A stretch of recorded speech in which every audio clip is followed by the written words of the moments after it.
नमस्कार दोस्तों, स्वागत करता हूं आप सभी मित्रों का एक बार फिर से चाणक्य नीति के एक और ज्ञानवर्धक और नॉलेजेबल वीडियोस में। दोस्तों, आज के इस वीडियो में हम आपको चाणक्य नीति के अनुसार बताएंगे कि कैसे किसी भी स्त्री या मर्द के चरित्र के बारे में जान सकते हैं आप। दोस्तों, व्यक्ति के चरित्र हम उसके कार्य के प्रति उसकी प्रवृत्ति से पता लगा सकते हैं। व्यक्ति अपने जीवन में जो कुछ भी बनता है अपने विचारों से ही बनता है, इसीलिए हमें अपनी सोच का ध्यान रखना महत्वपूर्ण होता है। दोस्तों, व्यक्ति जो कर्म करते हैं, प्रत्येक विचार जिसका हम अनुसरण करते हैं, वह सब हमारे चित्त पर अपना महत्वपूर्ण प्रभाव छोड़ते हैं। मनुष्य का चरित्र प्रभावों के आधार पर ही तय होता है। यदि व्यक्ति के प्रभाव अच्छे होते हैं तो चरित्र भी अच्छा होता है, और यदि आपके प्रभाव खराब होते हैं तो चरित्र पर भी असर पड़ता है। दोस्तों, हमारे देश में महिलाओं को देवी का दर्जा दिया गया है। वैसे तो हम सभी जानते ही हैं कि प्रकृति ने स्त्री को कोमलता, सौम्यता और ममत्व के भाव कूट कूट कर भरे हैं, लेकिन कहा जाता है हाथों की पांचों उंगलियां एक जैसी नहीं होती, तो जरूरी नहीं है कि हर स्त्री का स्वभाव भी एक जैसा ही हो।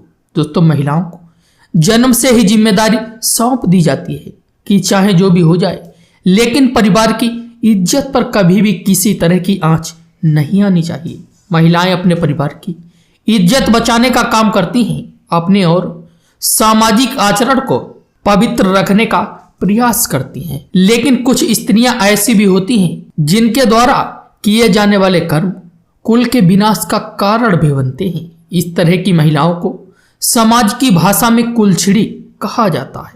महिलाओं के चेहरे और उनके शरीर पर कुछ ऐसे लक्षण होते हैं जो उसे लक्ष्मी का स्वरूप नहीं बल्कि कुल लक्ष्मी करार देते हैं। दोस्तों, महिलाओं की यदि कनिष्ठ उंगली और उसके साथ वाली उंगली जमीन को स्पर्श नहीं करती या अंगूठे के साथ वाली उंगली ज्यादा लंबी होती है, तो इस तरह की महिलाएं समय के अनुसार खुद को बदलने में संकोच नहीं करती हैं। और मित्रों, दूसरी बात है बात बात पर गुस्सा करने वाली महिलाएं। मित्रों, किसी महिला को बात बात पर जल्दी गुस्सा आ जाता है या महिला का स्वभाव गुस्से वाला है, तो महिला के चरित्र पर विश्वास नहीं किया जा सकता है। और मित्रों, तीसरा कारण है पैर के पीछे का हिस्सा। मित्रों, जिन महिलाओं के पैर के पीछे का हिस्सा अधिक मोटा या उठा हुआ होता है या फिर पैर के उस भाग की नसें उभरी हुई नजर आती हैं, तो इस तरह की महिलाओं से दूरी बनाकर रखना बेहतर होता है। और मित्रों, नंबर 4 है घड़े के आकार का पेट। जिन महिलाओं का पेट घड़े के आकार का होता है, ऐसी महिला का पूरा जीवन गरीबी और दरिद्रता में ही व्यतीत होता है।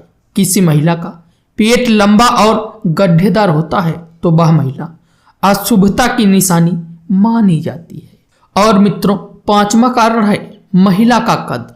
जिन महिलाओं का कद लंबा होता है और महिला के होठ के ऊपरी हिस्से पर ज्यादा बाल होते हैं, तो ऐसी महिला अपने पति के लिए काफी अशुभ मानी जाती है। और मित्रों, नंबर 6 है कानों में बाल। जिन महिलाओं के कानों में अत्यधिक बाल होते हैं, वह स्त्रियां घर में लड़ाई और झगड़े की वजह बनती हैं। और मित्रों, 7वां कारण है मोटे चौड़े दांत। जिन महिलाओं के दांत मोटे और चौड़े होते हैं या फिर महिला के दांत मुंह से बाहर निकलते हुए दिखाई देते हैं, तो वह स्त्री उम्र भर दुखी और परेशान रहती है। महिलाओं के मसूड़ों का कालापन का होना भी दुर्भाग्य की निशानी माना जाता है। और मित्रों, 8वां कारण है हाथों की नसों में उभार। जिन स्त्रियों की हाथों की नसों में अधिक उभार नजर आता है या हथेलियां चपटी होती हैं, तो ऐसी महिला को कभी भी सुख और धन नसीब नहीं होता है। तो मित्रों, हमारा आज का ज्ञानवर्धक और नॉलेजेबल वीडियोस बस यहीं तक।